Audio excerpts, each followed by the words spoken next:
You still don't have a Sega CD? Huh? What are you waiting for? Nintendo to make one? You have seen the games, right? Wrong answer, man. Show 'em!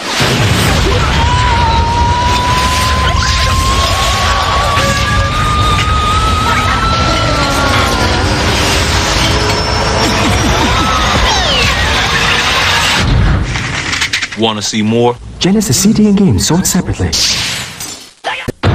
Hey Slayers, and in this Sega history, we're going to cover the Sega CD and Sega 32X. So without further ado, I'm just going to hop right into it. I'm going to tell you now the Sega CDs first, then 32X. I don't know, maybe the editor of this video can put a timestamp on it or whatever. But, so we're just going to jump right in. The Sega CD, released as the Mega CD in most regions outside North America and Brazil, is a CD-ROM accessory for the Mega Drive/Genesis. Produced by Sega as part of the fourth generation of video game consoles, it was released on December 12, 1991 in Japan, October 15, 1992 in North America, and April 2, 1993 in Europe. The Sega CD plays CD-based games and adds hardware functionality such as a faster central processing unit and graphic enhancements like sprite scaling and rotation. It can also play audio CDs and CD plus G disc. Also, if I stuttered a little bit, it's because the way I'm reading this, it's very small, the device I'm reading this off of, because I really don't have another way to read this, so the text is very small. But the main benefit of the CD technology was greater storage, which allowed for games to be nearly 300 times larger than Genesis cartridges. This benefit manifested as full-motion video (FMV) games such as controversial Night Trap, which became a focus of the 1993 congressional hearings on issues of video game violence and ratings. Sega of Japan partnered with JVZ to design the Sega CD and refused to consult with Sega of America until the project was complete. Sega of America assembled parts for various dummy units to obtain a working prototype. It was redesigned several times by Sega and licensed third-party developers. While the Sega CD became known for several well-received games such as Sonic CD and Lunar Eternal Blue, its game library contained many Genesis ports and poorly received FMV games.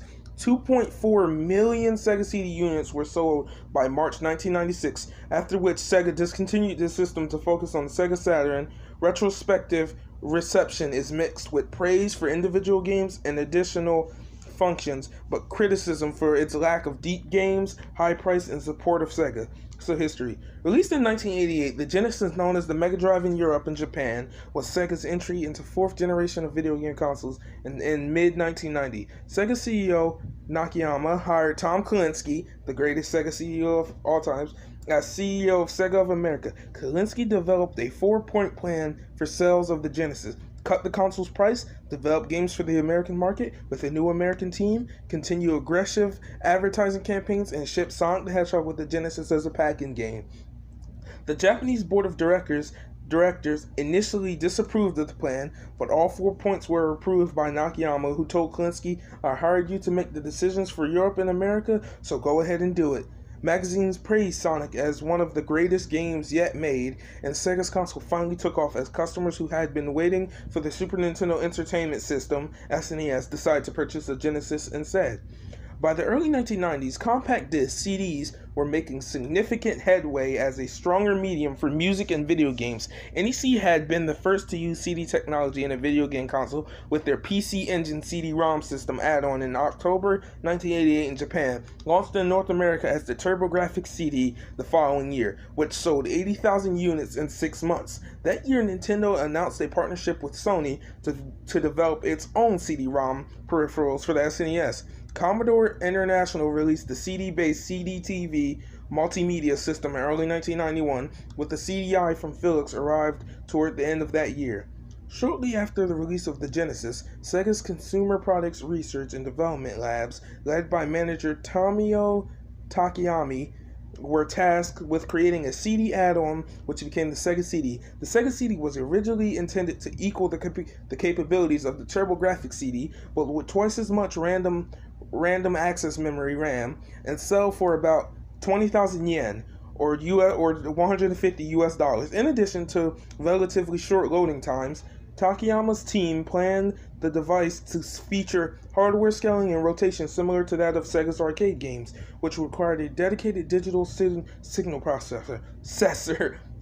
Sorry. However, two changes made later in development contributed to the final unit's higher than expected price because the Genesis Motorola 68000 CPU was too slow to handle the Sega CD's new graphical capabilities, and in addition, 68000 CPU was incorporated in addition upon hearing rumors that NEC planned a memory upgrade to the TurboGrafx CD, which would bring its available RAM from 0.5 megabits to between 2 and 4 megabits. Sega decided to increase the Sega CD's available RAM from 1 megabit to 6 megabits. This proved to be one of the greatest technical challenges since the CD's access speed was initially too slow to run programs efficiently. The cost of the device was now estimated at $370, but market research convinced Sega executives that consumer would be willing to pay more for a state-of-the-art machine. Sega partnered with JVC, which had been working with Warner New Media to develop a CD player under the CDG standard. Until mid-1991, Sega of America had been kept largely uninformed of the details of the project without a functioning unit to test, although Sega of America was provided with preliminary technical documents earlier in the year. According to former Sega of America executive producer Michael Latham, I don't know how to pronounce his last name, we'll just call him Michael. When you work at a multinational company, there are things that go well and there are things that don't. They didn't want to send us working Sega CD units. They wanted to send us dummies and not send us the working CD units until the last minute because they were concerned about what we would do with it and if it would leak out. It was very frustrating, Latham said, and Sega of America Vice President of Licensing Shinobi Toyoda put together a functioning Sega CD by acquiring a ROM for the system and installing it in a dummy unit.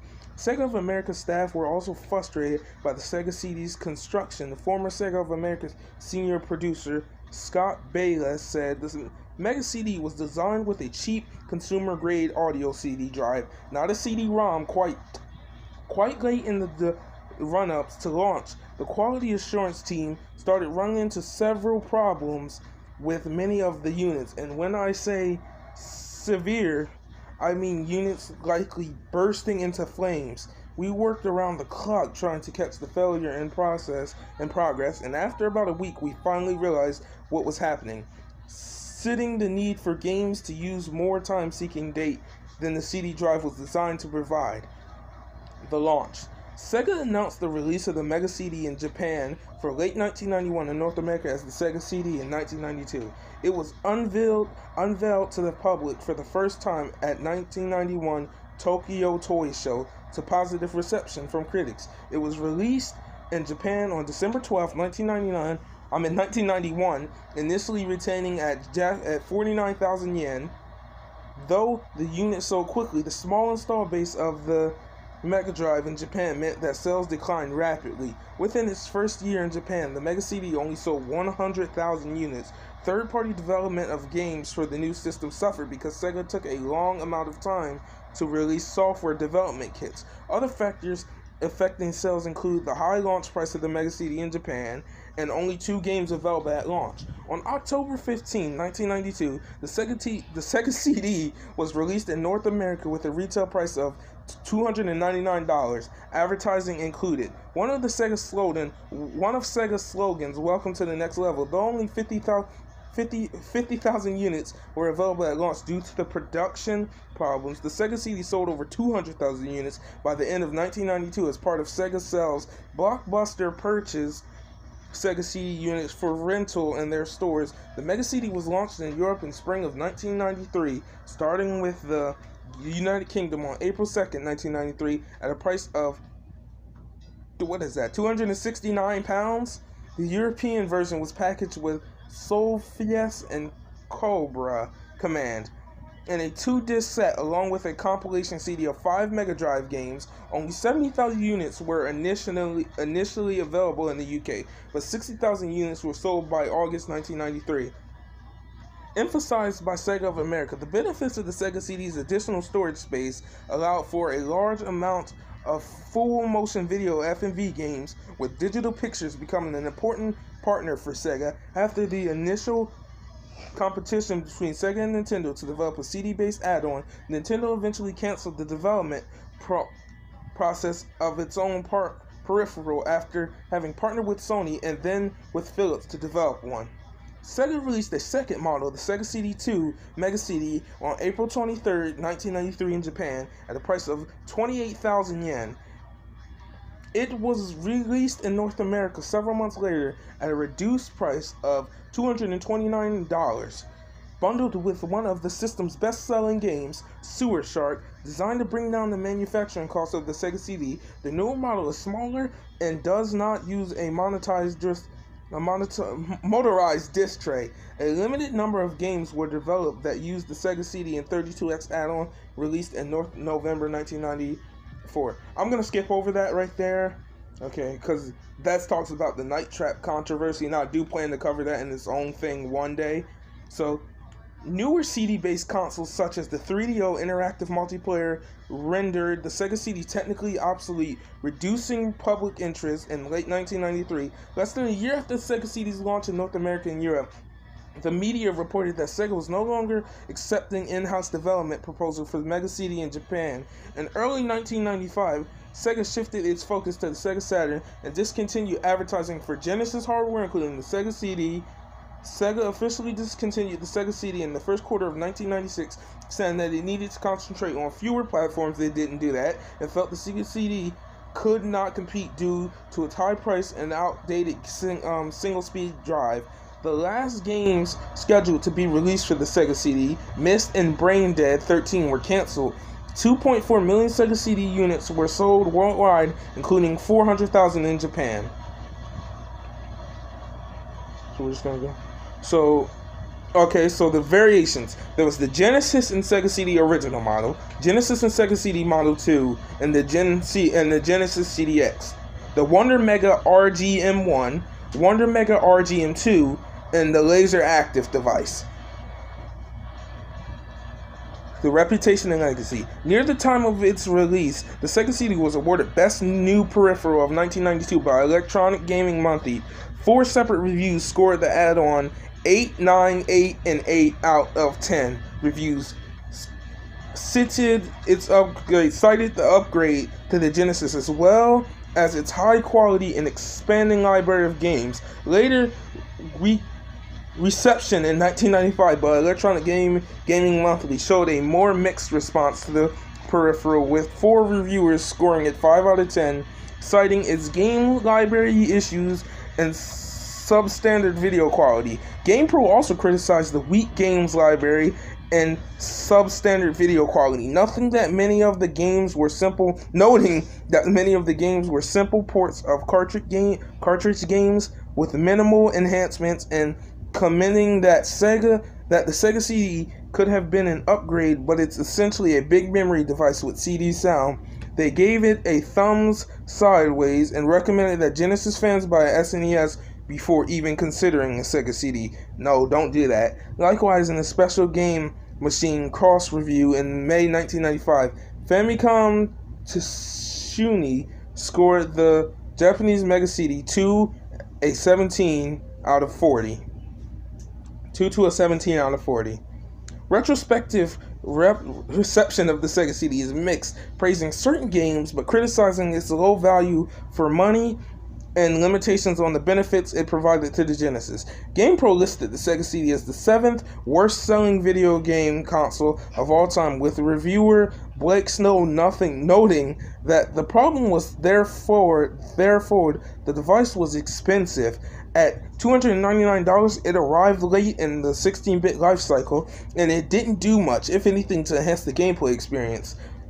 Snow went on to note, however, that the Sega CD did have it in its library the greatest Sonic game of all time in Sonic CD, IGN's Levy Butchan, I don't know how to say her name, criticized Sega's implementation of CD technology for the Genesis. Nothing. What good is the extra storage space if there is nothing initiative to be done with it?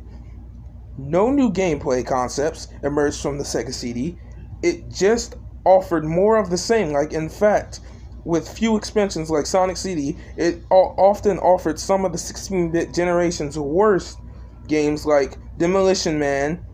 Jeremy Parrish of US Gamer pointed out that Sega was hardly the only company to muddy its waters with a CD add-on in the early 90s and highlighted some gems for the system, but cautioned the benefits of complexity of the Genesis. Writing for Retro Gamer, Damian McFern cited various reasons for the Sega CD's limited sales, include the add-on's high price, lack of significant enhancements to the Genesis console, and lack of ability to function without a console attached. Retro Gamer writer Aaron Birch, however, defended the Sega CD and wrote that the single biggest cause of the Mega CD's failure was the console itself. When the system came out, CD-ROM technology was still in its infancy, and companies had yet to get to grips with the possibilities it offered. Quite simply, the Mega CD console was ahead of its time.